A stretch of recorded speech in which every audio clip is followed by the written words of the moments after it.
మంచిర్యాల జిల్లా భీమవరం పోలీసుల ఆధ్వర్యంలో స్థానిక ప్రభుత్వ పాఠశాల విద్యార్థులచే రోడ్డు భద్రతా నియమాలపై ప్రజలకు అవగాహన కల్పించడానికి ర్యాలీ నిర్వహించారు. ఈ సందర్భంగా ఏసీపీ వెంకటేశ్వర్ మాట్లాడుతూ వాహనాలు నడిపేటప్పుడు తప్పకుండా హెల్మెట్ ధరించాలని సూచించారు. వాహనదారులు తప్పనిసరిగా వాహన ధృవీకరణ పత్రాలు, లైసెన్స్, ఇన్సూరెన్స్ పత్రాలు కలిగి ఉండాలని తెలిపారు. డ్రైవింగ్ లైసెన్స్ లేకుండా ఉండి ఏదైనా ప్రమాదం జరిగిన సమయంలో ఇన్సూరెన్స్ వర్తించదు కాబట్టి ఇన్సూరెన్స్ గడువు ముగియక ముందే దాన్ని రెన్యువల్ చేసుకోవాలని సూచించారు. ర్యాష్ డ్రైవింగ్ చేసే వారిపై డ్రైవింగ్ లైసెన్స్ లేని వారికి బండి ఇవ్వడం, మైనర్ పిల్లలకి వాహనాలు ఇవ్వడం, నెంబర్ ప్లేట్లు లేకుండా వాహనాలు నడపడం, మద్యం సేవించి వాహనాలు నడపడం చేసే వారిపై కేసులు నమోదు చేయడం జరుగుతుందని ఏసీపీ వెంకటేశ్వర్ తెలిపారు. పోలీస్ జరిమానాలు అనేవి వాహనదారులకి ఒక హెచ్చరిక లాంటిదని, కాబట్టి వాహనదారులు రోడ్డు భద్రతా నియమాల్ని తప్పనిసరిగా పాటించాలని ఈ సందర్భంగా ఏసీపీ పేర్కొన్నారు.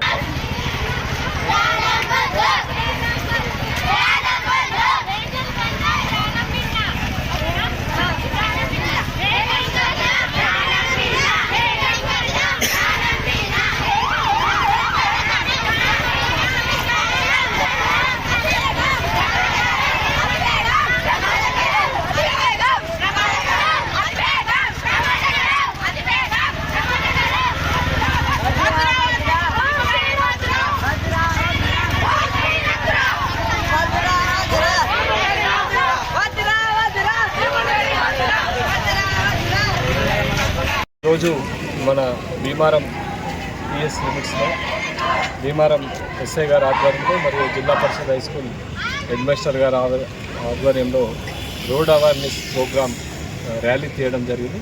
ఈ ర్యాలీ యొక్క ముఖ్య ఉద్దేశం ఏంటంటే జనాలకు అందరికీ కూడా ఈ రోడ్డు భద్రత భాగంగా ఈ సిగ్నల్స్ కానీ, తర్వాత రోడ్డు మీద ఉన్నటువంటి లైన్స్ విషయంలో కానీ, తర్వాత రోడ్డు మీద ప్రతి ఒక్కరు కూడా హెల్మెట్ పెట్టుకొని పోయేటట్టుగా మనం చేయడం జరిగింది. ఈ అవేర్నెస్ ప్రోగ్రామ్ ఇంతటితో కాకుండా పిల్లలతో పాటు యూత్తో పాటు అందరినీ కూడా విలేజెస్ అందరినీ కూడా మనం మోటివేట్ చేయడం జరుగుతుంది. ముఖ్యంగా చాలామంది రోడ్ యాక్సిడెంట్స్ అన్నీ కూడా హెల్మెట్ లేకపోవడం వల్లనే జరుగుతున్నాయి. దయచేసి విలేజెస్ చెప్తున్నాం ఏంటంటే హెల్మెట్ లేకుండా ఎట్టి పరిస్థితుల్లో బయటకు వెళ్ళకూడదని చెప్పి మరీ మా పోలీస్ శాఖ తరఫు నుంచి విన్నవిస్తున్నాం. అదేవిధంగా సిగ్నల్స్ జంప్ కావడం కానీ, సిగ్నల్స్ దాటడం కానీ, తర్వాత ఓవర్టేక్ చేయడం విషయంలో జాగ్రత్తలు కానీ, తర్వాత ఇంకా ఇతరత్ర రోడ్డు విషయంలో కూడా మనం సిగ్నల్స్ విషయంలో కూడా జనాల్ని అంతా కూడా జాగ్రత్త పరుస్తున్నాం. ఇందులో ప్రజలంతా కూడా భాగస్వాములై మీరంతా కూడా క్షేమంగా ఉండాలని చెప్పి, ఇంటికి బయటకు వెళ్ళిన వ్యక్తి సురక్షితంగా ఇంటికి పోవాలంటే దేవుడితో పాటు మనం హెల్మెట్ని కూడా నమ్ముకొని ముందుకు పోవాల్సిందిగా కోరుతున్నాం. దీనిలో పాల్గొంటున్నటువంటి విద్యార్థులకు, తర్వాత ఉపాధ్యాయులందరికీ కూడా పేరున ధన్యవాదాలు తెలియజేస్తున్నాం. స్వీకరించి పోలీస్ డిపార్ట్మెంట్ వాళ్ళు, ఎస్ఐ గారు, వారి బృందం ఇది సామాజిక స్పృహని కలిగించడం చాలా సంతోషం. ఈ సామాజిక స్పృహ అంటే దానిలో ముఖ్యంగా ఏంటంటే ఈ రోడ్డు భద్రత ఉండడం అనేది చాలా ముఖ్యం. ఒక వ్యక్తి మీద వారి కుటుంబం ఆధారపడి ఉంటుంది, కుటుంబం మీద సమాజం ఆధారపడి ఉంటుంది. ఈ సామాజిక బాధ్యతగా దీన్ని స్వీకరించి ముందుకు రావడం అనేది చాలా సంతోషం. ఈ సందర్భంగా వారికి కృతజ్ఞతలు తెలియజేస్తున్నాను. నా పేరు సాయికరణ్, నేను 8th క్లాస్ చదువుతున్నాను. నా స్కూల్ పేరు జెడ్పీఎస్ఎస్ భీమవరం. సో అంటే మనకి ఈ ప్రోగ్రామ్ ఎందుకు అరేంజ్ చేసిందంటే ఎక్కువ మంది వాహనాలు త్రిబుల్ రైడింగ్ చేస్తున్నారు. ఇంకా 18 సంవత్సరాలు నిండక ముందే వాళ్ళు బైక్ రైడింగ్ చేస్తున్నారు. ఇంకా డ్రింక్ చేసినప్పుడు ఇంకా రాంగ్ రూట్లో వెళ్తున్నారు. ఇంకా కొందరు యాక్షన్స్ కూడా జరుగుతున్నాయి. అయితే ఫస్ట్ మనము ఏ టాపిక్ తీసుకుందామంటే డ్రింక్ చేసినప్పుడు డ్రైవింగ్ ఎలా డ్రింక్ చేస్తాం కదా, అప్పుడు మనం డ్రైవింగ్ చేయకూడదు. ఎందుకంటే మనము అనుకోకుండా చెట్టుకో ఎక్కడనో గుద్దేస్తాం, కానీ తర్వాత మనకు బాధ అనిపిస్తుంది. వెనుక ఫ్యామిలీ ఉంటాయి కదా, ఆ ఫ్యామిలీ అప్పుడు ఎంత ఇబ్బంది పడుతుందో వాళ్ళకి తెలియదు. ఎందుకంటే వాళ్ళు డ్రింక్ చేసి ఏదో వాళ్ళు ఎంజాయ్ కోసం చేస్తారు. అలా కాకుండా డ్రింక్ అసలుకే చేయొద్దు. ఇంకా 18 years నిండకు అప్పుడు బైక్ ఇట్లా డ్రైవ్ చేసే ఇట్లా పోలీస్ వాళ్ళు అరెస్ట్ చేశారు. ఎందుకంటే 18 వాళ్ళకు ఏమి ఇన్సిడెంట్స్ ఉండవు. ఎందుకంటే ఏమైనా అయిందనుకో వెనుక ఫ్యామిలీ వాళ్ళు బాగా బాధపడతారు. అప్పుడు మనము 18 years నిండకు అప్పుడు మనం కంపల్సరీ బైక్ అనేది నడపవద్దు. ఆ తర్వాత నడుపుకోవచ్చు, ఎందుకంటే మనకు అప్పుడు ఇన్సూరెన్స్ అనేది ఉంటుంది, ఇంకేదేదో పాలసీస్ అనేది ఉంటుంది. దాని నెక్స్ట్ వచ్చేసి ఏంటంటే హెల్మెట్ పెట్టుకోవాలి. ఎందుకంటే ఇప్పుడు హెల్మెట్ అనేది చాలా ముఖ్యం. సిటీలో కానీ ఎక్కడైనా కానీ హెల్మెట్ పట్టుకొని వెళ్తే ఇట్లా మనకి ఎటువంటి దెబ్బ తగిన అంటే సడన్గా కింద పడ్డప్పుడు కూడా ఆ హెల్మెట్ అనేది మనకు హెడ్కి ఏ డ్యామేజ్ కాకుండా ఉంటాయి. ఎందుకంటే హెడ్లో ఎక్కడ చిన్న పాటి తగిన అనుకో మన ప్రాణాలకే ఎంతో హాని అవుతుంది. తర్వాత నెక్స్ట్ వచ్చేసి ఏమో ఓవర్ స్పీడ్.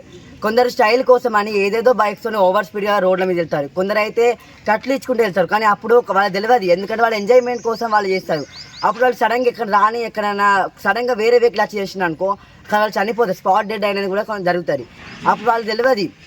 లేదా వాళ్ళ పేరెంట్స్ అనేది చాలా ఇబ్బంది పడతారు. ఓవర్ స్పీడ్ ఎక్కువ చేయొద్దు. మళ్ళీ ఇంకా యూటర్న్స్ మనం ఎక్కువ, ఎందుకంటే రోడ్స్ దగ్గర అక్కడ కొన్ని సింబల్స్ అనేది మనకు అక్కడ చూస్తారు. మళ్ళీ ఇంకా వర్క్ ఈస్ ప్రాసెసింగ్ అప్పుడు, ఎందుకంటే అక్కడ దశకలు ఉన్నాయనుకో అక్కడ ఆల్రెడీ మనకు స్టాప్ అని ఉంటుంది. కానీ కొందరు ఏం చేస్తారంటే అది చూసుకోరు, ఎందుకంటే వాళ్ళ స్పీడ్గానే వెళ్తుంటారు. ఎంత డ్యామేజ్ ఉన్నా అని వాళ్ళు స్పీడ్ వెళ్తారు. అక్కడ వాళ్ళు సడన్గా కింద పడ్డరాని చోట దెబ్బ తగిలినా కానీ కింద బండి మీద పడ్డా కానీ వాళ్ళకు చనిపోయే అవకాశం ఉంటుంది. అందువల్ల మనం ఓవర్ స్పీడ్ వెళ్ళకుండా అక్కడ ఉండే సిగ్నల్స్ ట్రాఫిక్ రూల్స్ దగ్గర కానీ ట్రాఫిక్ రూల్స్ దగ్గర కూడా కొందరు ఏం చేస్తారంటే ఓవర్ స్పీడ్గా వెళ్తారు. అక్కడ ఆ స్టాప్ అన్న రెడ్ సిగ్నల్ వచ్చినా కానీ వాళ్ళు అక్కడ అది ఊకో అది ఎవరు అట్టించుకోరాలని అట్లా అనుకుంటారు. కానీ అక్కడ అన్ని సీసీ కెమెరాలు రికార్డ్ అవుతుంది. అప్పుడు మనం ఏం చేయాలి చూసుకోవాలి, మనం ఆగాలి. ఒక 2 minutes ఆగితే మనకి ఎటువంటి ఇబ్బంది అనేది ఉండదు కదా. అయితే ఆగాలి. మళ్ళీ ఎల్లో వచ్చే వరకు మనం రెడీ ఉండాలి. ఎల్లోకి గ్రీన్ వచ్చినా మనం వెళ్ళాలి. ఆ ట్రాఫిక్ రూల్ అనేది ఎక్కువ మనకు చూసుకోవాలి. ఎందుకంటే సిటీలలో అది ఉంటే మనకు ఎటువంటి యాక్సిడెంట్స్ కాకుండా ఉంటుంది. తర్వాత మళ్ళీ ఓవర్ స్పీడ్ అన్నీ మనము మళ్ళీ బైక్ నడిపేటప్పుడు కానీ ఏ వెహికల్ నడిపేటప్పుడు కానీ ఫోన్స్ వస్తాయి. ఇట్లా మన ఫోన్స్ ఇక్కడ పక్కన ఆపైనా కానీ మనం మాట్లాడాలి. ఎందుకంటే ఒక్క హ్యాండ్తో డ్రైవింగ్ చేస్తే ఇట్లా యాక్సిడెంట్స్ అయ్యే అవకాశం ఉంటుంది. అందుకనే మన రైడింగ్ అప్పుడు ఫోన్స్ అనేది కొంచెం స్విచ్ ఆఫ్లో అయినా కానీ సైలెంట్లో అయినా పెట్టి మనం నడపాలి. ట్రిబుల్ కంటే